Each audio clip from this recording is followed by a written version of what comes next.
Yo tout le monde, c'est Hortok, on se retrouve pour ma série Actu Mercato, la séance Actu du Mercato.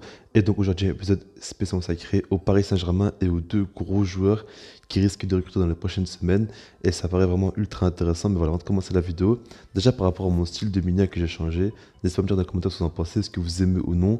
J'essaie vraiment de changer, j'ai plein de nouveaux fonds maintenant. On va dire que par rapport au cadre aussi, j'ai changé et c'est éternel encore une fois qu'il me le fait, je le remercie fortement.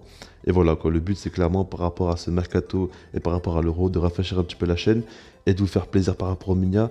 Mais bien évidemment, pour vous avertir aussi que là cet été, je vais vraiment essayer de bombarder les vidéos par rapport au mercato, par rapport à l'euro. On va vraiment rien lâcher, on va essayer de faire un maximum de vidéos, j'espère vraiment que vous allez aimer. Mais en tout cas voilà, on va commencer par le sujet de la vidéo. Alors par rapport au Paris Saint-Germain, comme vous le savez, Leonardo, Nasser, ils ont des plans, ils veulent à tout prix déjà renforcer l'équipe, parce que c'est logique, chaque mercato, le but c'est de renforcer l'équipe, mais aussi de faire plaisir à Mbappé, parce que le but vraiment c'est de prolonger Mbappé. Mais pour prolonger Mbappé, il veut des garanties sportives. Et donc du coup, le Paris Saint-Germain doit se renforcer là où ils en ont besoin. Et moi j'ai toujours parlé des latéraux qui étaient vraiment problématiques. Là il y a pas mal d'infos par rapport à ça. Après il y a peut-être le milieu de terrain, on n'en a pas encore parlé, mais pour moi il faudrait aussi recruter un milieu de terrain. Mais en tout cas pour l'instant les grosses infos qui sont tombées. On va commencer directement par Hakimi. Donc Hakimi, on parle d'un transfert limite quasiment bouclé tout ça. L'Inter en demande 60 à 70 millions d'euros pour le laisser partir parce qu'en gros ils ont vraiment de gros problèmes économiques. Conte est parti d'ailleurs pour ça parce qu'il ne veut pas accepter d'être dans une équipe qui est un petit peu en transition, qui va vendre plein de joueurs ou quoi. Il veut un vrai projet solide. Et voilà, le problème c'est que l'Inter doit vendre pour au moins 80 millions d'euros. Ils veulent sacrifier Hakimi qui a une grosse cote sur le marché et le Paris Saint-Germain est prêt à débourser une grosse somme pour le faire venir. Et ce que j'en pense par rapport à ce transfert-là, c'est clairement c'est un joueur que j'apprécie beaucoup, Hakimi, parce que c'est vraiment un joueur de foot, clairement, quoi. Il est ultra offensif. Après, athlétiquement, il est très impressionnant parce qu'il va très très vite. Il fait 1m81. Il n'est pas ultra physique, mais ça va, on va dire. Et en fait, il peut beaucoup apporter offensivement. Il a des belles stats au niveau des buts, au niveau des passes D. Il peut beaucoup apporter dans le jeu. Après, c'est vrai que défensivement, c'est pas son grand fort. Maintenant, je trouve qu'il y a beaucoup de gens qui disent que voilà, il est très nul défensivement, tout ça. Non, moi je pense que depuis qu'il est allé à l'Inter Milan, il s'est bien amélioré là-dessus. En même temps, Conte, il va pas faire jouer un joueur qui est très nul défensivement, ça on le sait. Il a beaucoup progressé. Ce qu'il faut pas oublier, c'est qu'il a seulement 22 ans encore. Il est très jeune. Il peut encore continuer à progresser, bien évidemment.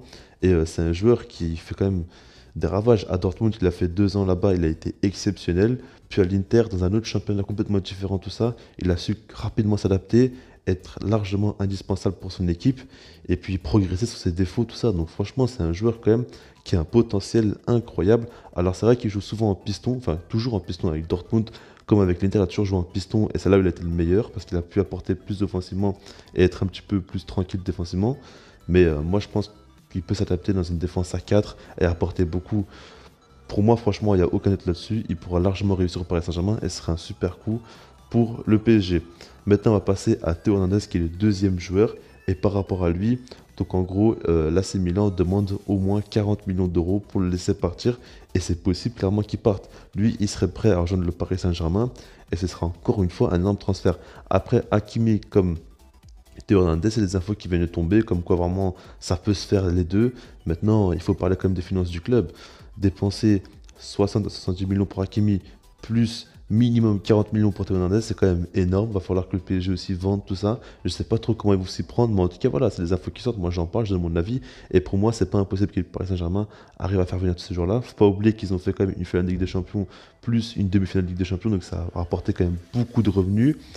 Et que voilà, quoi. Après, les supporters vont commencer à revenir, tout ça, donc l'argent va quand même bien rentrer. Et voilà, par rapport maintenant à Théo Hernandez, c'est un joueur aussi que j'aime beaucoup, et plus encore qu'Hakimi, parce que c'est vraiment le type de latéral que j'aime énormément voir jouer. Il est ultra offensif. Pour moi, franchement, dans le monde à l'heure actuelle, il n'y a pas un latéral limite qui apporte autant que lui offensivement. On peut en citer quelques-uns, mais franchement, pas par rapport à la statistique ou quoi, par rapport à son apport offensivement, ses courses, tout ça. Si on regarde les matchs AC Milan, pour ceux qui ne regardent pas, franchement, vous allez être choqués, hein. Il apporte vraiment énormément offensivement. Il est très à l'aise balle au pied, et puis il a une très bonne qualité de centre. Il peut marquer des buts aussi, parce qu'il a marqué plein de buts cette saison. Il a fait beaucoup de passes D, et puis défensivement, il est très costaud. Mais lui, par contre, athlétiquement, il est encore plus impressionnant qu'Hakimi. Peut-être au niveau de la vitesse, c'est à peu près équitable tout ça, mais lui, il a vraiment un physique très impressionnant. Je crois qu'il fait 1m84 quand même, et il a un bon jeu de tête, on va dire correct. Et depuis ça, il est très rapide, très puissant, tout ça. Il est vraiment très impressionnant. En plus, ça, il a seulement 23 ans lui aussi.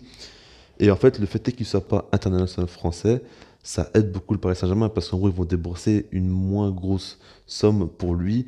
Et voilà, mais en tout cas, c'est vraiment un super joueur. Et là-dessus, pour moi, il n'y a pas de débat. Je me demande limite qui pourrait recruter de mieux que Théo Hernandez à ce poste de latéral gauche. Franchement, il a vraiment un super profil, très jeune, il peut encore bien progresser, il peut apporter beaucoup offensivement comme défensivement. Et voilà, quand on sait très bien que le Paris Saint-Germain aime bien jouer aussi, c'est les contre-attaques, tout ça. On a vu cette saison, ils ont bien joué assez bas défensivement, ils sont partis en contre avec Mbappé, Neymar.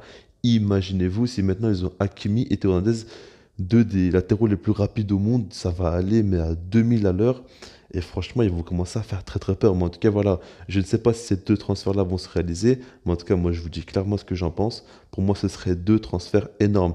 Et on parle des sommes qui sont peut-être beaucoup trop élevées, tout ça. Ce qu'il faut dire, c'est que dans le foot moderne aujourd'hui, les latéraux sont ultra importants. On regarde toutes les équipes qui ont gagné la Ligue des Champions. À chaque fois, ils ont des très très bons latéraux.